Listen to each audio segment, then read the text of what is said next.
Perkenalkan, nama saya Cliff Rafael Sinubu dari 5T7 dengan NIM 2302419. Di sini saya akan mempresentasikan hasil materi saya tentang pengambilan keputusan. Nah, pertama kita masuk, apa itu pengambilan keputusan? Pengambilan keputusan adalah proses sistematis untuk menentukan pilihan terbaik di antara berbagai alternatif yang ada. Keputusan yang tepat sangat penting karena akan memengaruhi keberhasilan suatu organisasi atau individu. Nah, sekarang ada 3 fase ya yang saya akan jelaskan tentang pengambilan keputusan, yaitu fase pertama itu intelligent phase. Nah, intelligent phase itu adalah suatu kita yang dimana untuk mengidentifikasi masalah, dimana contohnya kayak mungkin produk kita itu stock marketnya menurun. Nah, di situ kita akan mengidentifikasi masalah. Karena kenapa stock market kita jadi menurun seperti itu. Nah, kita masuk di pertama itu mengidentifikasi apakah benar terdapat masalah yang harus diselesaikan. Nah, di sini kita harus cross check ya, di mana kita harus memang analisis apakah memang ada masalah yang terjadi sampai stock market kita itu turun. Mungkin cuma gejala mungkin gitu. Jadi memang kita harus analisis dulu dan melihat apakah memang ada terjadi, memang benar-benar terjadi masalah ya. Itu. Kedua itu mengklasifikasikan jenis masalah, apakah bersifat strategis, taktis, atau operasional. Nah, di sini kita harus klasifikasikan jenis masalah apa yang terjadi. Contohnya mungkin kayak di strategis itu, mungkin lokasi kita tidak strategis ya, di mana kita jual mungkin perusahaan minyak begitu, di mana di tempat daerah contohnya ya, contohnya Gorontalo gitu, mungkin itu kelebihan minyak di situ. Jadi akhirnya orang-orang tidak akan membeli minyak. Jadi ya stok market kita otomatis tidak ada yang dibeli dan menurun seperti itu. Dan ketiga itu menentukan pihak yang bertanggung jawab atas masalah tersebut. Nah, di sini kita akan menentukan siapa yang bersalah, siapa yang membuat pihak mana yang memang salah untuk menentukan strategi begitu. Kayak contohnya mungkin pihak marketing mungkin sampai stok market kita tidak ada yang dibeli, atau mungkin iklan kita yang kita buat itu jadi masalah sampai tidak orang yang tertarik seperti itu. Ya kita harus identifikasi. Nah, sekarang kedua itu design phase. Design phase adalah ketika kita sudah menentukan atau mengidentifikasi masalah yang intelligent phase itu, sekarang kita menentukan solusi. Solusi yang kita ingin implementasi.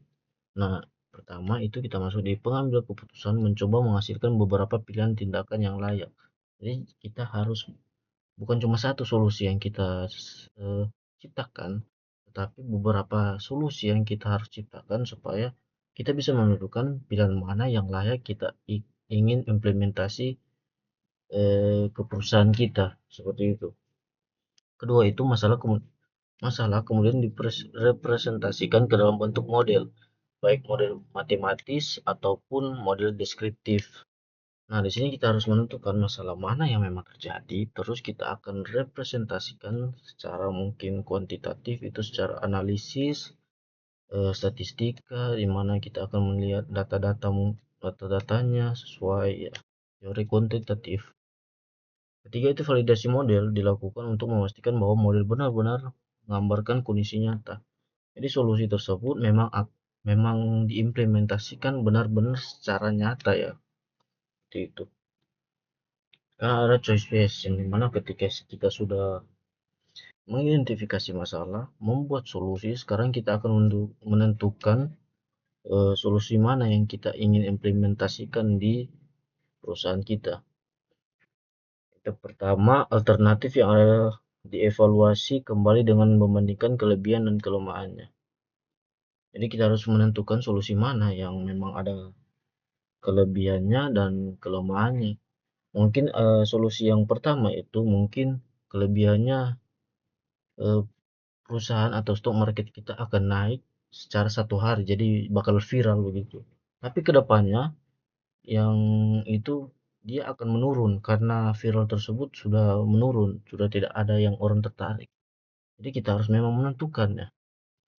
Sekarang dipilih solusi yang paling sesuai dengan tujuan organisasi maupun kondisi yang ada. Nah, saya bilang tadi, itu perusahaan kita itu bakal jalan di mana dulu. Mungkin kalau perusahaan kita yang saya bilang tadi itu penjualannya minyak, terus di Gorontalo itu sudah kelebihan minyak ya.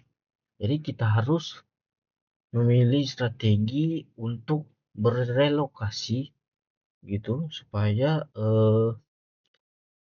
kalau mungkin di Sangir itu kekurangan minyak, jadi ya kita relokasi gitu.